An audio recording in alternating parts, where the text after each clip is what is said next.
Hello students, आज के इस लेक्चर में हम करेंगे द इक्विवेलेंट मास। आपने atomic mass and molecular masses सुने हैं। इक्विवेलेंट मास है आपका the molecular mass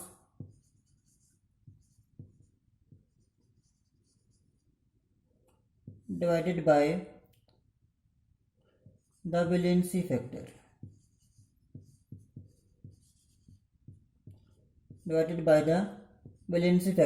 which is called n।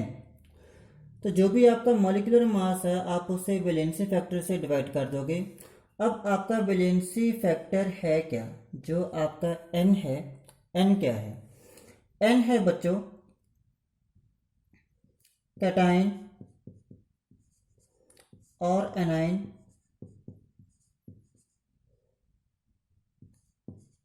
Charge in case of A salt.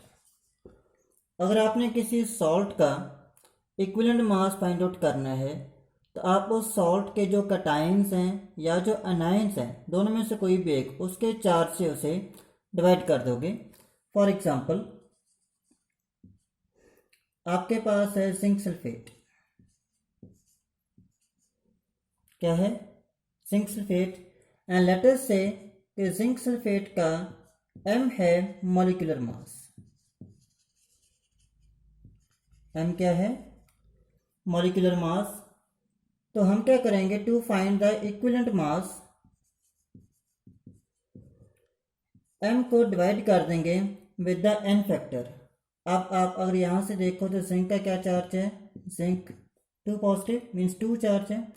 m divide by 2 and that gives you the equivalent mass.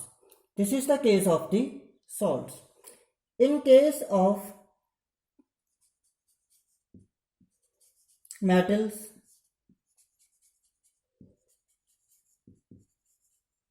non-metals, or we can say simply the elements, आपका जो n है that is equal to valency,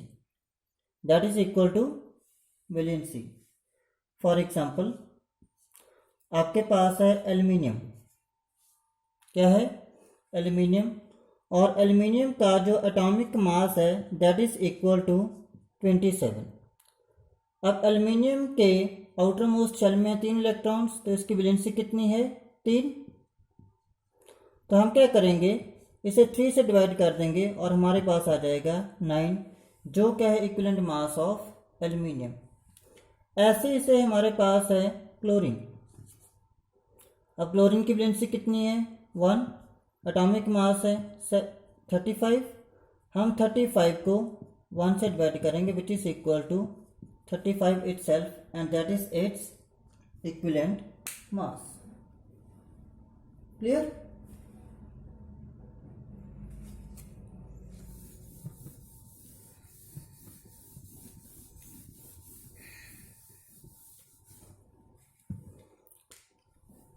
इसके बाद है हमारे ions. ठीक है, ions के लिए जो इक्विवेलेंट मास होगा या जो n फैक्टर है वो इक्वल है चार्ज के। In case of redox reactions n factor आपका इक्वल है the increase in oxidation state और द डिक्रीज इन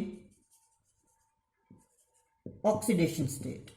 उसमें कितना चेंज आया? फॉर एग्जांपल हमारे पास MnO4 नेगेटिव है और वहां से आपका है KMnO4।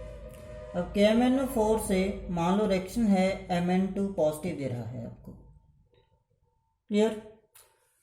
तो इस रिएक्शन में KMnO4 का से जो मॉलिक्यूलर मास है वो कितना है? m। और यहाँ से मैंगनीज की जो ऑक्सीडेशन स्टेट है वो है +7 और यहाँ पे ऑक्सीडेशन स्टेट है +2। तो कितना चेंज आया, चेंज है 5 का। इट मीन्स m/5 ये इस रिएक्शन में इक्विवेलेंट मास है KMnO4 का।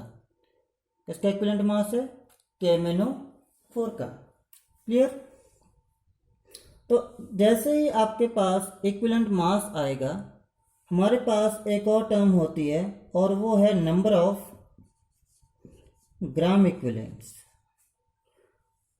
क्या है, नंबर ऑफ ग्राम इक्विवेलेंट्स। और ये कैसे आने आपके, given mass upon the equivalent mass.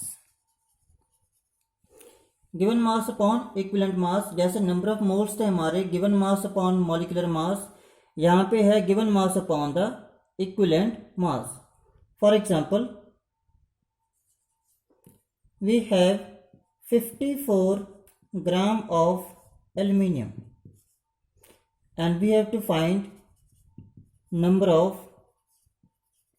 gram equivalents। वो कितने आएंगे, 54 upon equivalent mass of aluminium. अब एल्यूमिनियम का इक्विवेलेंट मास कितना आ गया हमारे पास, 27/3 विच इज इक्वल टू 9। तो यहाँ 54/9 ये आ गया हमारे पास 6। क्लियर। लेकिन अगर यही आपके पास नंबर ऑफ मोल्स होते तो वो आने थे 2, क्योंकि उसका एटॉमिक मास है 27 बट इक्विवेलेंट मास है उसका 9। So this is how we can distinguish between the molecular mass and the equivalent mass, और the terms number of moles and the number of gram equivalents। Clear. तो इस video को देखें और subscribe करें। Thank you for watching.